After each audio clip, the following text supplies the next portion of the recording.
இந்த வீடியோ பார்த்துட்டு இருக்க எல்லோருக்கும் என்னுடைய வணக்கம். ஃபியூச்சர் லைஃப் சேனலில் வேகன்சி வீடியோ பார்க்கறதுக்கு முன்னாடி ப்ளீஸ் சப்ஸ்கிரைப் பண்ணிக்கோங்க. நீங்கள் சப்ஸ்கிரைப் பண்ணால் மாத்திரம்தான் நான் போடுற வீடியோ உங்களுக்கு உடனுக்குடனே கிடைக்கும். அதை பார்த்துட்டு அப்ளிகேஷன் எண்ட் டேட்டுக்கு முன்னாடி உங்களால் அப்ளை பண்ணவும் முடியும். பாஸ்ட் ஒரு 10 டேஸாக நான் எந்த விதமான வேகன்சி வீடியோவும் அப்லோட் பண்ணவே இல்லை. அதுக்கு ஃபஸ்ட்டு சாரி. என்ன ரீசன் அப்படின்னா, எனக்கு இந்த வேகன்சி வீடியோ பார்த்தீங்கன்னா, ஒவ்வொரு வேகன்சி வீடியோவும் ப்ரிப்பேர் பண்ணுறதுக்கு ஒரு 2 ஹவர்ஸ், மினிமம் 2 ஹவர்ஸ், மேக்ஸிமம் அந்த வீடியோவுக்கு தகுந்த மாதிரி டைம் ஜாஸ்தியாகிட்டே போகும். ஸோ அவ்வளோ கஷ்டப்பட்டு நான் ப்ரிப்பேர் பண்ணுற இந்த வீடியோ பார்த்தீங்கன்னா, பாஸ்ட்டு 3 இயர்ஸாக அதை வியூ பண்ணுறவங்களும் கம்மி, அதே சமயத்தில் சப்ஸ்கிரைப் பண்ணுறவங்களும் கம்மி. ஸோ இது பண்ணலாமா தொடர்ந்து வேணாமான்னு ரொம்ப ஆஸ்லேஷன், ரொம்ப ஒரு மனசளவில் நிறைய கொஷின்ஸு இருந்தது. சரி, அதுக்கப்புறம் வந்து ஃபைனலாக இன்றைக்கி என்ன முடிவு பண்ணேன்னா, இந்த சேனல் வந்து க்ரோத் ஆகுதோ இல்லையோ, இதை வந்து ஒரு நல்ல ஒரு சர்வீஸாகவே பண்ணுவோம். நம்ம பாட்டுக்கு பண்ணிகிட்டே இருப்போம். நம்ம எந்த விதமான பலனையும் எதிர்பார்க்க வேண்டாம் அப்படின்ற ஒரு டிசிஷன் வந்ததுனால இன்றைக்கி நான் மறுபடியும் வீடியோ போட ஆரம்பிச்சிருக்கேன். ஸோ இன்றைக்கி நம்ம பார்க்க போகிற இந்த வேகன்சி வீடியோ என்ன அப்படின்னா, அரவங்காடு நீல்கிரிஸ், அதாவது உதகமண்டலத்தில் இருக்கிற அரவங்காடுன்ற இடத்துல இருக்கிற மினிஸ்ட்ரி ஆஃப் டிஃபென்ஸுக்கு கீழே இருக்கிற கார்டைட் ஃபேக்ட்ரி, இதிலேருந்து வந்து ஒரு அப்ரெண்டிஸ் வேகன்சி வந்து அனௌன்ஸ் பண்ணியிருக்காங்க. மொத்தம் 47 வேகன்சி அனௌன்ஸ் பண்ணியிருக்காங்க. ஸோ இந்த 47 வேகன்சி அனௌன்ஸ் பண்ணது பார்த்தீங்கன்னா 11th ஜூலை தான் அனௌன்ஸ் பண்ணாங்க. ஸோ இந்த அப்ரெண்டிஸ் பொறுத்த வரைக்கும் நான் ஐடிஐ, அதாவது ஐடிஐ படிக்காமல் 10th படித்தவங்களுக்கும் ஆப்பர்ச்சுனிட்டி இருக்குது, ஐடிஐ படித்தவங்களுக்கும் ஆப்பர்ச்சுனிட்டி இருக்குது. ஸோ மொத்தம் 47 வேகன்சி. அதில் 10th வரைக்கும் படித்தவங்களுக்கு 20 வேகன்சி, ஐடிஐ முடித்தவங்களுக்கு 20 வேகன்சி, அதே மாதிரி ஐடிஐ முடித்து லெபார்ட்ரியில், கெமிக்கல் லெபார்ட்ரியில் ஒர்க் பண்ணுறதுக்கு 7 வேகன்சி, மொத்தமாக 47 வேகன்சி அனௌன்ஸ் பண்ணியிருக்காங்க. ஸோ இந்த 47 வேகன்சியை நீங்கள் அவைல் பண்ணணும் அப்படின்னா, நீங்கள் ஏற்கனவே ஏதாவது அப்ரெண்டிஸாக ஒர்க் பண்ணியிருக்கக்கூடாது. அதுதான் ஒரே ஒரு கண்டிஷன். மற்றபடி நீங்கள் அப்ளை பண்ணலாம். ஸோ இதோடைய இம்பார்ட்டன்ட் டேட்ஸ் அப்படின்னு பார்த்தீங்கன்னா 11th ஜூலைலேருந்து 31st ஜூலை வரைக்கும் உங்களுக்கு டைம் இருக்குது. இன்றைக்கி வந்து 22nd ஜூலை அப்படின்றதுனால 31st ஜூலை 2026 வரைக்கும் டைம் இருக்குது. ஏஜ் அப்படின்னு பார்த்தீங்கன்னா மினிமம் வந்து உங்களுக்கு 18 வயசு ஆயிருக்கணும். ஸோ மினிமம் 18 வயசு அப்படின்னா மேக்ஸிமம் ஏஜ் லிமிட் அப்படின்றது பொதுவாக அவங்க என்ன சொல்லியிருக்காங்கன்னா 35 இயர்ஸ் அப்படின்னு சொல்லிட்டாங்க.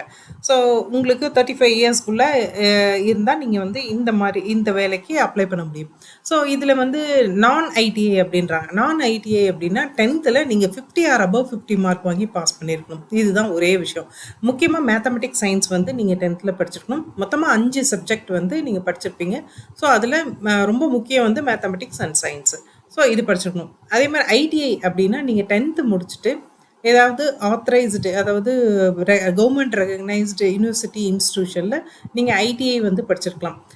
ஐடிஐ படிச்சுட்டு அதே மாதிரி சர்டிஃபிகேட்டும் நீங்கள் கையில் வச்சுருக்கணும். ஐடி எக்ஸாமினேஷன் எழுதி சர்டிஃபிகேட்டும் கையில் வச்சுருக்கணும்.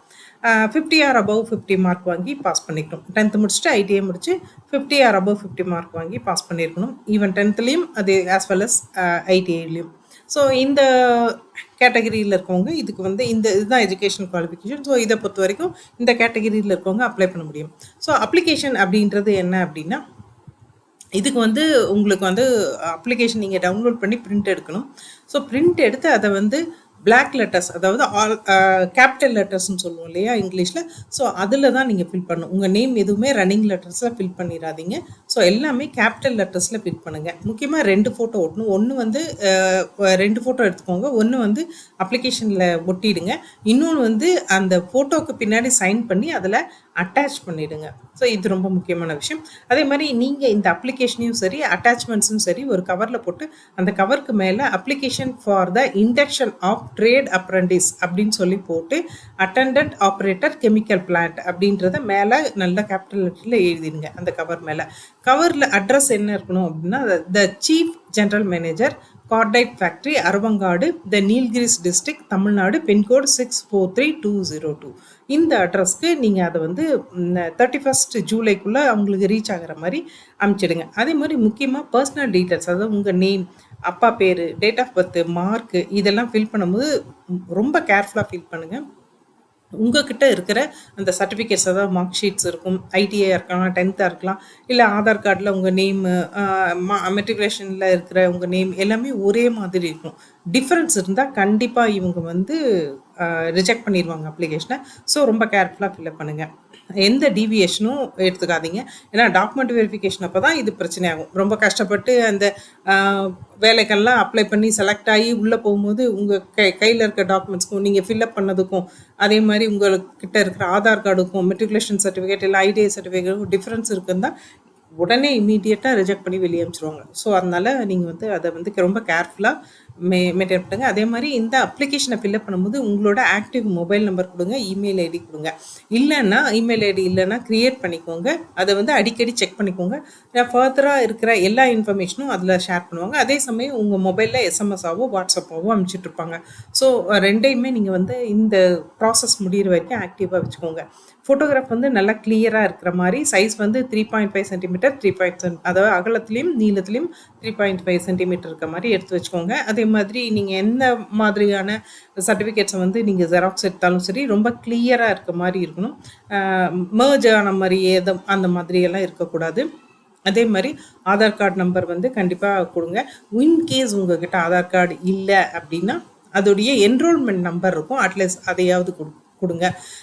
இதை தவிர வந்துட்டு உங்களுக்கு வந்து matriculation mark sheet, ITA mark sheet இது எல்லாமே நீங்கள் கரெக்டாக ஜெராக்ஸ் எடுத்து வச்சுக்கோங்க. முக்கியமாக நேஷ்னல் ஐடிஐ பாஸ் பண்ணவங்களுக்கு நேஷ்னல் ட்ரேட் சர்டிஃபிகேட் வந்து என்சிவிடிலேருந்து இஷ்யூ பண்ணியிருப்பாங்க. ஸோ அதை வந்து நீங்கள் கண்டிப்பாக அட்டாச் பண்ணுங்கள். எஸ்சி எஸ்டி கேண்டிடேட், ஓபிசி இல்லை ஓபிசி நான் கிரீமி லேயர், அதே மாதிரி பிடபிள்யூபிடி கேண்டிடேட்டாக இருந்தால் அதுக்கான சர்டிஃபிகேட் கரெக்டான கவர்மெண்ட் சர்டிஃபிகேட்ஸ் வந்து அட்டாச் பண்ணுங்கள். ஸோ உங்களுக்கான அந்த இந்த வேக்கன்சி ஃபில் பண்ணுறதுக்கோ இல்லை வந்து மற்ற விஷயங்களுக்கோ உங்களுக்கு என்னென்ன ஃபெசிலிட்டிஸ் கொடுக்க முடியுமோ அதை அவங்க கொடுக்கணும் அப்படின்னா அதுக்கான சர்டிஃபிகேட்ஸ் வந்து நீங்கள் கண்டிப்பாக கரெக்டாக அட்டாச் பண்ணணும்.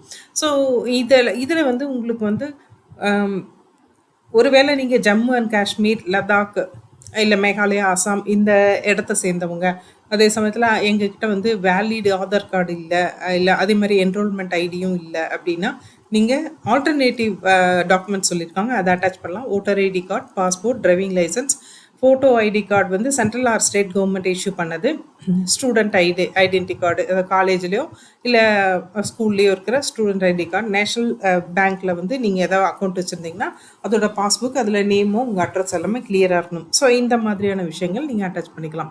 அதே மாதிரி உங்களுக்கு ஒன்ஸ் இந்த ப்ராசஸ் எல்லாம் போயிட்டு உங்களுக்கு டாக்குமெண்ட் வெரிஃபிகேஷன் வந்து உங்களுக்கு வந்து ப்ரூஃப் ஆஃப் அட்ரஸ் வந்து உங்களுக்கு இந்த ப்ராசஸ் எல்லாம் போயிட்டு இருக்கும்போது உங்களுக்கு ப்ரூஃப் ஆஃப் அட்ரஸ் இந்த அப்ளிகேஷனில் போடணும்.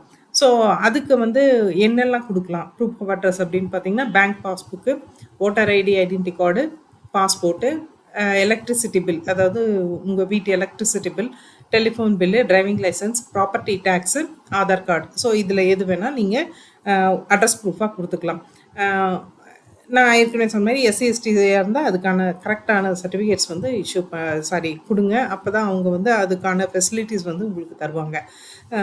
இதில் வந்து மோட் ஆஃப் செலெக்ஷன் அப்படின்னும் போது நான் ஐடிஐ ரெண்டு பேருக்குமே வந்து மார்க்கை வச்சு மாத்திரம் தான். நீங்கள் 10th நான் ஐடிஐ அப்படின்னா 10th நீங்கள் என்ன மார்க், 5 சப்ஜெக்டில் என்ன மார்க் எடுத்திருக்கீங்க, முக்கியமாக மேக்ஸ் அண்ட் சயின்ஸ் வந்து படிச்சுக்கணும். ஸோ இந்த மார்க்ஸ் வச்சு தான் உங்கள் செலெக்ஷன் இருக்கும். அதுமாதிரி நீங்கள் ஐடிஐ அப்படின்னா 10th நீங்கள் என்ன மார்க் எடுத்திருக்கீங்க, ஐடிஐயில் என்ன மார்க் எடுத்திருக்கீங்க. ஸோ இதை வந்து மர்ஜ் பண்ணி இதுக்கு ஒரு பர்சன்டேஜ் அரைவ் பண்ணி அதை பொறுத்து தான் உங்களோட செலெக்ஷன் இருக்கும். ஸோ முக்கியமாக 10th இல்லை ஐடிஐலோ எல்லாத்துலேயுமே 50 ஆர் அபவ் 50 மார்க் வாங்கியிருக்கணும். 10th 5 சப்ஜெக்டில் நீங்கள் என்ன மார்க் எடுத்திருக்கீங்களோ அதை வச்சு அதில் வந்துட்டு அதில் யார் டாப் மார்க்கோ அதுலேருந்து செலக்ட் பண்ணிகிட்டே வருவாங்க. இதே தான் உங்களுக்கு ஐடிஐலையும். ஐடிஐனும் போது 10th ஐடிஐ ரெண்டையும் சேர்த்து தான் அவங்க கன்சிடர் பண்ண போகிறாங்க. ஸோ இந்த ட்ரைனிங் அப்படின்றது நேஷ்னல் அதாவது இந்த அப்ரெண்டிஸ் ஆக்ட் என்ன இருக்கோ அதுபடி தான் உங்களோட ட்ரைனிங் இருக்கும். ஸ்டைஃபண்ட் அப்படின்றது நான் ஐடிஐ 10th படித்தவங்களுக்கு 8200 மாதம் வந்து ஸ்டைஃபண்டாக கிடைக்கும். அதே மாதிரி வந்து ஐடிஐ படித்தவங்களுக்கு 960 வந்து உங்களுக்கு ஸ்டைஃபண்டாக கிடைக்கும். இந்த செலெக்ஷன் வந்து கடைசியாக வந்து ஒரு மெடிக்கல் எக்ஸாமினேஷன் முடித்தா மட்டும்தான் இந்த செலெக்ஷன் வந்து முடியும். இந்த மெடிக்கல் எக்ஸாமினேஷன் அதே அரவங்காடு ஃபேக்ட்ரியில் தான் நடக்கும். அதில் பாஸ் பண்ணுறவங்களுக்கு தான் இந்த வேலை அப்படின்றது கிடைக்கும். ஸோ நீங்கள்லாம் 18 to 35 இயர்ஸ்க்குள்ளே இருக்கிறதுனால கண்டிப்பாக வந்து நல்ல ஃபிட்டாக தான் இருப்பீங்க. ஸோ மெடிக்கல் எக்ஸாமினேஷன் உங்களுக்கு கண்டிப்பாக பாஸ் தான் கிடைக்கும். ரொம்ப முக்கியமான விஷயம் 47 வேகன்சியும் இது கவர்மெண்ட் ஆஃப் இந்தியாவுக்கு கீழே இருக்கிற இந்த கார்டைட் ஃபேக்ட்ரியில் 47 வேகன்சி எப்படி ஃபில் பண்ணியிருக்காங்க, எப்படி வந்து ஸ்ப்ரெட் பண்ணி பிரேக்கப்ஸ் கொடுத்துருக்காங்க அப்படின்றது பார்த்துருவோம். ஃபஸ்ட்டு வந்து இது ஒர்க் லொக்கேஷன் வந்து தமிழ்நாடு, அரவங்காடு, நீல்கிரிஸ். ஸோ இந்த இடத்துல வந்து நான் ஐடிஐ 10th படித்தவங்களுக்கு மொத்தம் 20 வேகன்சி, அன்ரிசர்வ்டுக்கு 10, ஓபிசிக்கு 5, எஸ்சிக்கு 4, எஸ்டிக்கு 1, மொத்தம் 20 வேகன்சி. அதே மாதிரி ஐடிஐயில் கெமிக்கல் பிளான்ட்டில் ஆப்ரேட்டராக ஒர்க் பண்ணுறதுக்கு 20 வேகன்சி ஒதுக்கியிருக்காங்க. அதுலேயும் அன்ரிசர்வ்டுக்கு 10, ஓபிசிக்கு 6, எஸ்சிக்கு 4, எஸ்டிக்கு இல்லை. அதே மாதிரி அதே ஐடிஐ படித்தவங்க கெமிக்கல் பிளான்ட்டில் அசிஸ்டண்ட்டாக லெபார்ட்ரியில் ஒர்க் பண்ணுறதுக்கு 7 வேகன்சி ஒதுக்கியிருக்காங்க. அன்ரிசர்வ்டுக்கு 4, ஓபிசிக்கு 2, எஸ்சிக்கு 1 ஒதுக்கியிருக்காங்க. ஸோ மொத்தமாக உங்களுக்கு வந்து 47 வேகன்சி இப்படி தான் ஸ்ப்ரெட் பண்ணியிருக்காங்க. இதுதான் வந்து அப்ளிகேஷன் ஃபார்ம். இது வந்து இந்த நோட்டிஃபிகேஷன்லேயே கடைசியில் கொடுத்துருக்காங்க. ஹிந்திலையும் இருக்குது, இங்கிலீஷ்லேயும் இருக்குது. நான் இங்கிலீஷில் இருக்கிறத எடுத்து போட்டிருக்கேன் உங்களுக்கு தெரியணுன்றதுக்காக. ரொம்ப ஈஸியாக தான் இருக்குது. நான் ஃபஸ்ட்டில் இந்த ஒரு ஃபாஸ்ட்டாக வந்து ஒரு இது பார்த்துரும். ஃபஸ்ட்டு பாக்ஸ் பார்த்தீங்க அப்படின்னா நேம் ஆஃப் த கேண்டிடேட், அது வந்து இங்கிலீஷில் கேபிட்டல் லெட்டர் எழுதுங்க. சர்டிஃபிகேட்ஸ்க்கும் நீங்கள் எழுதுறதுக்கும் எந்த டிஃப்ரென்ஸும் இல்லாமல் பார்த்துங்க. பர்சனல் டீட்டெயில்ஸ் கீழே அப்பா பேர் கேட்டிருக்காங்க. பொண்ணுங்களாக இருந்தால் அம்மா பேர் ஹஸ்பண்ட் நேம் இல்லைனா அப்பா பேர் எழுதுங்க. ஸோ அந்த நேமும் கேபிட்டல் லெட்டர் எழுதுங்க. மதர் நேம்ன்ற இடத்துல உங்கள் அம்மா பேர். டேட் ஆஃப் பர்த் பாக்ஸுக்கு நேராக வந்து உங்களோட டேட் ஆஃப் பர்த் வந்து டேட்டு, மந்த்து, இயரில் எழுதுங்க. ஜெண்டரில் வந்து நீங்கள் ஃபீமேலா மேலா அப்படின்றது எழுதுங்க. கேட்டகிரியில் வந்து நீங்கள் எஸ்சி, எஸ்டி, ஓபிசி, அன்ரிசர்வ்டு என்ன கேட்டகிரியோ அது எழுதுங்க. அப்ளைடு ஃபார் அப்படின்றதுல வந்து அந்த பாக்ஸ்க்குள்ளே நீங்கள் வந்து நான் ஐடிஐயா அதுலேயும் வந்து ஐடிஐயில் வந்து அட்டெண்டரும் இருக்குது, அதே மாதிரி லெபார்ட்ரியும் இருக்குது. ஸோ இதில் எந்த கேட்டகரிக்கு நீங்கள் அப்ளை பண்ணுறீங்க அப்படின்றத அந்த இடத்துல எழுதுங்க. ஃபிசிக்கலி டிசேபிள்டா அப்படின்னு கேட்டால் நீங்கள் ஃபிசிக்கலி டிசேபிள்னா எஸ்ன்னு போடுங்க, இல்லை அப்படின்னா நோ இல்லைனா நாட் அப்ளிகபிள் அப்படின்ற மாதிரி போடுங்க. ஐடி டைப்பில் வந்துட்டு நீங்கள் என்ன மாதிரியான ஐடி வந்து கொடுக்குறீங்க, உங்கள் ஃபேஸை பார்த்து அவங்க நீங்கள் தான் அப்படின்னு ப்ரூவ் பண்ணுறதுக்கு என்ன மாதிரி ஐடி கொடுக்குறீங்க, ஆதார் நம்பர் எழுதுங்க. அதே மாதிரி போர்ட் ஆஃப் எக்ஸாமினேஷன் வந்து நீங்கள் எதில் படிச்சிருக்கீங்க, ஸ்டேட் போர்டா, சென்ட்ரல் சிபிஎஸ்சியா, சென்ட்ரல் போர்டா அப்படின்றத எழுதுங்க. Name of the educational institution அப்படின்னு போடும்போது நீங்கள் ஒரு வேளை ஸ்டேட் போர்டில் படிச்சிருக்கீங்க, முக்கியமாக வந்து மெட்ரிகுலேஷனில் படிச்சிருக்கீங்கன்னா அந்த நேம் எந்த ஸ்கூலில் படிச்சிங்களோ அது, இல்லைனா ஐடிஐ படிச்சிருக்கீங்கன்னா ஐடிஐ எங்கே படிச்சிருக்கீங்களோ அது. அதே மாதிரி எஸ்எஸ்சி மார்க் ஷீட் நம்பர் வந்து எழுதுங்க, அது வந்து அடுத்த பாக்ஸு. ஸோ அதுக்கு நேராக இயர் ஆஃப் பாசிங் அப்படின்னு இருக்குது, அதில் எந்த வருஷம் வந்து நீங்கள் 10th பாஸ் பண்ணீங்க அப்படின்றத வருஷம் தான் எழுதணும். ஸோ வருஷத்தை எழுதுருங்க. ரிசல்ட் டைப் வந்து மார்க் வந்து எவ்வளோ, அதே மாதிரி மார்க் ஆப்டைன்ட் இன் சயின்ஸ். நான் சொன்னேன் இல்லையா, சயின்ஸும் மேக்ஸும் ரொம்ப முக்கியம்னு. ஸோ சயின்ஸ் அப்படின்னும் போது மேக்ஸிமம் மார்க் அவுட் ஆஃப்னா 100ன்னு வரும். ஸோ ஆவரேஜ் பர்சன்டேஜ் என்ன செக்யூர் பண்ணியிருக்கீங்க. அதே மாதிரி சயின்ஸு மேக்ஸு, அதே மாதிரி டோட்டல் மார்க் எல்லா சப்ஜெக்ட்லேயும் மொத்தம் 5 சப்ஜெக்ட் இருக்கும் இல்லையா. ஸோ 5 சப்ஜெக்டில் 500க்கு அப்படின்னு வரும், இல்லை 600க்கு. நீங்கள் என்ன மாதிரி படிச்சிருக்கீங்கன்னு எனக்கு தெரியல. ஸோ அதுக்கு அவுட் ஆஃப் அப்படின்றதுல மேக்ஸிமம் மார்க் அப்படின்றத டோட்டல் மார்க் எழுதணும். நீங்கள் எவ்வளோ செக்யூர் பண்ணுன்றதையும் எழுதணும். செலெக்ஷன் ட்ரேட் அப்படின்ற போது ஐடிஐ படித்தவங்களுக்கு இது ஃபேக்ட்ரி அப்ளைட் ஃபார், அதே மாதிரி கார்டைட் ஃபேக்ட்ரி அரவங்காடு, சரிங்களா. பர்மனெண்ட் அட்ரஸில் நீங்கள் அட்ரஸ் எல்லாம் எழுதிடுங்க. Aadhaar card, identity card, SSC matriculation certificate, category certificate, இது வந்து லிஸ்ட் ஆஃப் டாக்குமெண்ட்ஸ் என்க்ளோஸ்டு. இதில் வந்து ஒரு டிக் பண்ணுங்கள். நீங்கள் ஆதார் கார்டு கொடுத்துருக்கீங்க, இல்லை ஐடென்டி கார்டு ஏதாவது டிரைவிங் லைசன்ஸ் அந்த மாதிரி கொடுத்துருக்கீங்கன்னா அதை எழுதி டிக் பண்ணுங்கள். SSC matriculation certificate, category certificate நீங்கள் கொடுத்துருக்கீங்க அப்படின்னா எஸ்ன்னு போட்டு எஸ்சியா எஸ்டியா சர்டிஃபிகேட் கொடுத்துருக்கீங்களா, ஸோ அதுக்கப்புறம் வந்து டிக்ளரேஷனுக்கு கீழே சைன் பண்ணிடுங்க. ரொம்ப சிம்பிள் தான். இதுக்கப்புறமா உங்கள் அட்டாச்மெண்ட்ஸ் எல்லாம் வச்சுருங்க. முக்கியமாக 2 ஃபோட்டோ, ஒரு ஃபோட்டோ பின்னாடி நீங்கள் சைன் பண்ணணும், ஒரு ஃபோட்டோ வந்து ஒட்டணும். ஸோ இது இவ்வளோ தான், இந்த விஷயம் மாத்திரம் தான். ஸோ இதை ஃபில் பண்ணி ஈஸியாக ஃபில் பண்ணி உங்களால் அனுப்ப முடியும். முக்கியமாக என்வெலப்புக்கு மேலே வந்து நீங்கள் என்ன மாதிரியான வேலைக்கு அப்ளை பண்ணுறீங்க அப்படின்றத கேபிட்டல் லெட்டரில் எழுதுங்க. நான் இங்கே கொடுத்துருக்க ஃபஸ்ட்டு லிங்க் அப்படின்னு பார்த்தீங்கன்னா இது வந்து அவங்க அஃபிஷியல் லிங்க் இது. ஸோ இதுக்குள்ளே போயிட்டு நீங்கள் வந்து அந்த நோட்டிஃபிகேஷனை போய் படிச்சுக்கலாம். இல்லை நோட்டிஃபிகேஷனை நேராக பார்க்கணும்னா இந்த செகண்டாக கொடுத்துருக்க இந்த லிங்க் வந்து நோட்டிஃபிகேஷன், இந்த லிங்கை டச் பண்ணிங்கனாவே நோட்டிஃபிகேஷன் பேஜ் போயிடும். நோட்டிஃபிகேஷன் இங்கிலீஷ்லேயும் ஹிந்திலையும் இருக்குது. உங்களுக்கு எந்த லாங்குவேஜ் ஆப்டாக இருக்கோ அதில் படிச்சுக்கலாம் நீங்கள். ஸோ இவ்வளோ தான் இந்த வேக்கன்சியை பொறுத்த வரைக்கும் இன்ஃபர்மேஷன் இவ்வளோ தான். இந்த 2 லிங்க்குமே நான் டிஸ்கிரிப்ஷனில் கொடுத்துட்றேன். அப்ளை பண்ண போகிற எல்லோருக்கும் பெஸ்ட் ஆஃப் லக். அதே மாதிரி இந்த வீடியோ பார்த்த எல்லோருக்கும், ஷேர் பண்ண எல்லோருக்கும் ரொம்ப தேங்க்ஸ். நெக்ஸ்ட் வேறு ஏதாவது ஒரு வேக்கன்சி வீடியோவில் பார்ப்போம். தேங்க்யூ.